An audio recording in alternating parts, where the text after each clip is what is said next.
In 1930, the authorities decided to close St. Danilov Monastery, transferring its territory for the use of Soviet institutions. A colony for juvenile delinquents was organized on the site of the former monastery. However, the monastic cells, built for the secluded life of monks, turned out to be insufficiently spacious to accommodate a large number of teenagers. Therefore, it was decided to expand the infrastructure, which required the construction of new buildings. For this purpose they chose the territory of the monastery cemetery, where there were burials of many famous personalities. In the process, most of the burials were destroyed, but it was decided to rebury the remains of some prominent people in the Novodevichy cemetery. Among the relocated graves were the remains of the writer Nikolai Gogol, as well as his friends and associates, Slavophiles Alexei Komayakov, his wife Ekaterina Mikhailovna and her brother, the poet Nikolai Yazykov. The uncovering of Gogol's grave was a high-profile event that aroused widespread public interest and gave rise to many rumors and legends. The members of the commission that conducted the exhumation were amazed at what they saw. Although no official autopsy reports have been found, it is known that records were kept. The only surviving document is an act written by an NKVD officer on a notebook. Under this act there are 15 signatures, but none of them is deciphered. The participants of the exhumation were strictly forbidden to spread the details of the procedure, but rumors inevitably leaked out. The most famous of them claimed that Nikolai Gogol was buried alive. One of the participants in the autopsy allegedly recounted that deep nail scratches were found on the inside of the coffin lid, and that the writer's body was lying on its side, which could indicate that he had tried to get out. These stories were fueled by Gogol's own will, where he wrote of his fear of being buried alive, as during periods of illness he fell into a state, of vital numbness, where his pulse and heartbeat became almost intangible. These tales could have continued to be passed from mouth to mouth, gaining new details and turning into urban legends, if not for modern research, which put everything in its place. Already in our time, archaeologists conducted excavations at the site of the first burial of Nikolai Gogol in St. Danilov Monastery, and their findings unexpectedly confirmed the stories of some participants in the exhumation, which were previously considered fiction. But about everything in order. Nikolai Gogol died on February 21, 1852 and was buried in Moscow, in the cemetery of the Danilov Monastery. This burial place did not have the same status as the cemeteries of the Donskoy or Novodevichy Monastery, but was respected among the old intelligentsia.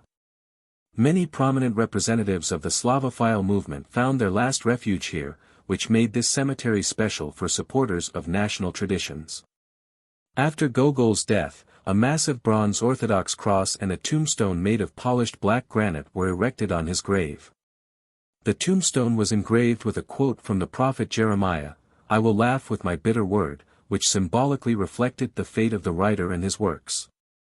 30 years after his death, Ivan Aksakov, a famous publicist and one of the leaders of the Slavophile movement, replaced Gogol's tombstone by installing a block of wild stone he had specially brought from the Crimea. This stone served as the base for a new bronze cross, and the structure itself was named Golgotha. However, with the transfer of Gogol's remains to the Novodevichy cemetery in 1931, the history of his grave underwent significant changes. In the new place, instead of a cross and a block, a bust of the writer by the famous sculptor Nikolai Tomsky was installed. The cross was lost, and the Crimean boulder turned out to be unnecessary and for a long time was kept in the workshops of the Novodevichy cemetery. Its fate changed thanks to Elena Sergeevna Bulgakova, widow of Mikhail Afanasyevich Bulgakov, who bought the stone and installed it on her husband's grave. By the beginning of the 20th century, Gogol's grave in the Danilov Monastery had gradually fallen into disrepair. However, the approaching centenary of the writer became an occasion for public attention and fundraising for the restoration of the grave. In 1909, extensive work was carried out, during which the underground part of the tomb was completely remodeled. The oak coffin, which was in a brick case, turned out to be perfectly preserved. A massive brick crypt was erected over the grave of Nikolai Gogol in the Danilov Monastery, which was a unique structure for that time. It was a monumental structure that protected the burial from external influences. A cast-iron fence with exquisite artistic execution was installed on the tomb. The bas-reliefs on the lattice of the fence are considered unique works of art. According to some sources, they were made from the lifetime image of the great writer, which adds to their special historical value. On May 31, 1931, Gogol's grave was opened as part of the program to transfer the remains from the closed Danilov Monastery to the Novodevichy Cemetery. This event took place in the presence of a large commission, which included not only representatives of the authorities, but also a group of famous Soviet writers. Among them were writers Vladimir Lidin and Alexander Malishkin, poet Mikhail Svetlov, critic and translator Valentin Stenik. In addition to writers, the commission included scientists, historian Maria Baranovskaya and archaeologist Alexei Smirnov. The autopsy was accompanied by detailed records, which were later described by historian and art historian Nina Moliva. In the late 1940s, she was a graduate student of Professor Alexei Fedorov-Davidov, deputy commissioner for the reburial of Gogol's ashes. Alexei Alexandrovich showed Nina the rough notes that were kept during the exhumation, but which were never formalized into an official record. These notes, according to Moliva, contained many details that could now shed light on many mysteries.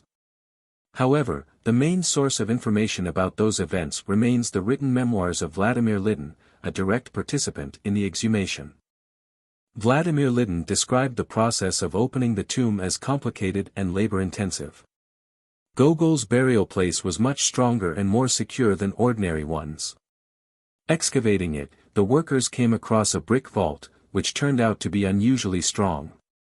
It could only be broken down with great difficulty, which delayed the work.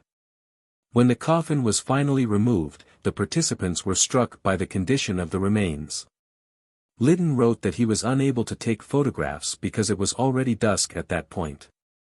However, he described in detail what he saw. There was no skull in the coffin, and the remains started with the cervical vertebrae. The entire skeleton was clad in a well-preserved tobacco-colored surtout, under which even the linen with bone buttons survived.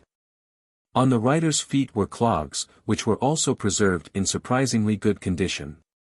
Impressions of the participants of the autopsy of the writer's remains, his carefully preserved appearance, as well as the mystery of the absence of the skull gave rise to a lot of questions, which are discussed by historians and literary critics to this day. Nikolai Vasilyevich Gogol's shoes, as well as many other elements of his burial clothes, turned out to be remarkably well preserved. They were made with high skill, but the drape connecting the sole to the upper has rotted over the past decades. Where the leather had been exposed to time and environment, the toes of the boots were slightly deformed, bent upwards to expose the bones of the foot. A particularly remarkable detail was the height of the heels of these shoes, which was approximately 4 to 5 centimeters, which was very unusual for men's shoes of the 19th century. This suggested that Gogol himself was of short stature and may have preferred high-heeled shoes in order to appear visually taller. However, the biggest mystery of the autopsy was Gogol's missing skull. The question of when and under what circumstances it happened remains unsolved to this day. Vladimir Lidin, describing his participation in the exhumation, mentioned that there was no skull in the coffin, and the remains began with the cervical vertebrae. He also told about one of the legends he had heard. According to this version, in 1909, during the restoration of Gogol's grave, associated with the installation of a monument on Prechistinsky Boulevard in Moscow, the collector Alexei Bakrushin allegedly encouraged the monks of the Danilov Monastery to steal the writer's skull for their collection.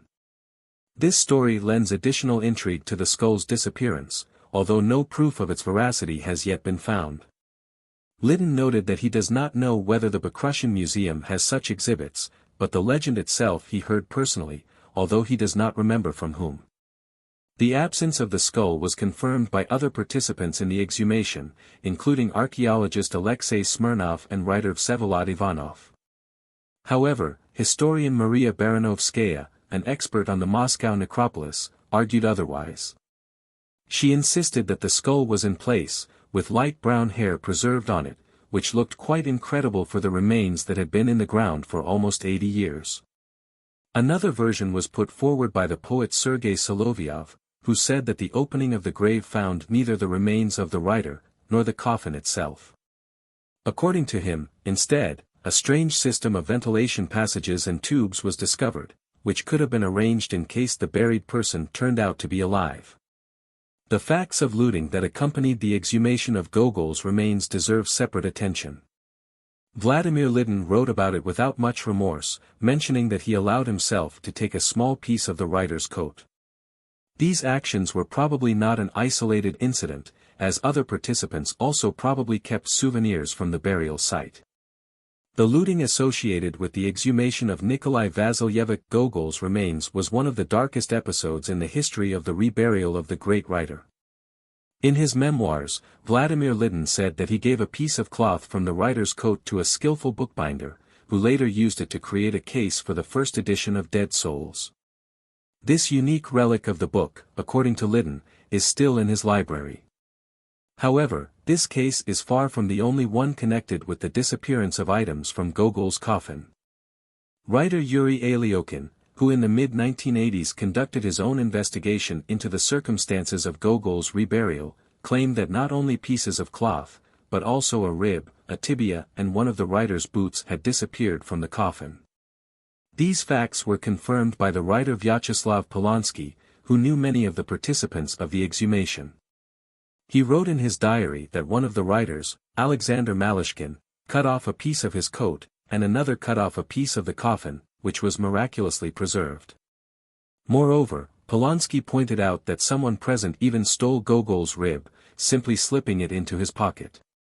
Until recently, eyewitness accounts of looting were considered an exaggeration, but in the spring of 2008 archaeologists conducted research at the site of Gogol's first burial in the former cemetery of the Danilov Monastery, which shed new light on these events. In the course of sifting the soil near the headboard of the grave was found the upper vertebra of a human skeleton. Famous archaeologist Leonid Belayev noted that such bones are often lost when a skull is carelessly or hastily removed. Anthropological analysis showed that the vertebra belonged to a man who died at the age of about 45 to 50 years old and was beginning to suffer from a spinal disease. These findings fit well with Gogol's age, health and description of his appearance. Rumors of the abduction of the writer's skull continue to stir minds, and the circumstances of his disappearance remain a mystery. The bitter irony is that the only appropriate occasion for such a kidnapping could have been the restoration of the monument in 1909, when the grave was opened.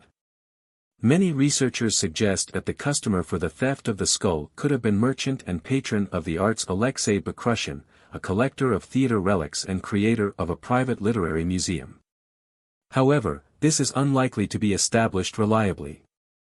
Archaeologists who have studied the site of Gogol's first burial place have established that it was originally built on the base of an older structure through which an iron pipe passed, probably for water supply or sewerage. A breach was found in the western part of the crypt wall, which confirms the poet Sergei Solovyov's assertion about the presence of ventilation passages and pipes. However, how Solovyov interpreted these findings remains a question.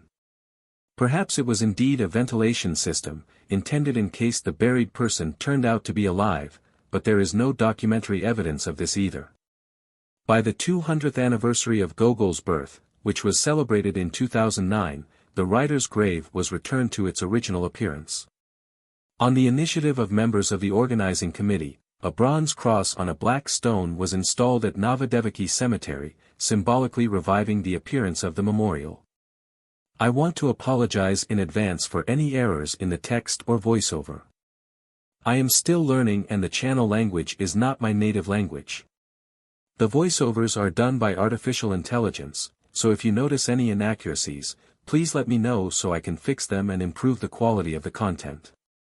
I'd also welcome your feedback and thoughts on the topic. Your support in the comments motivates me to keep finding new and exciting stories.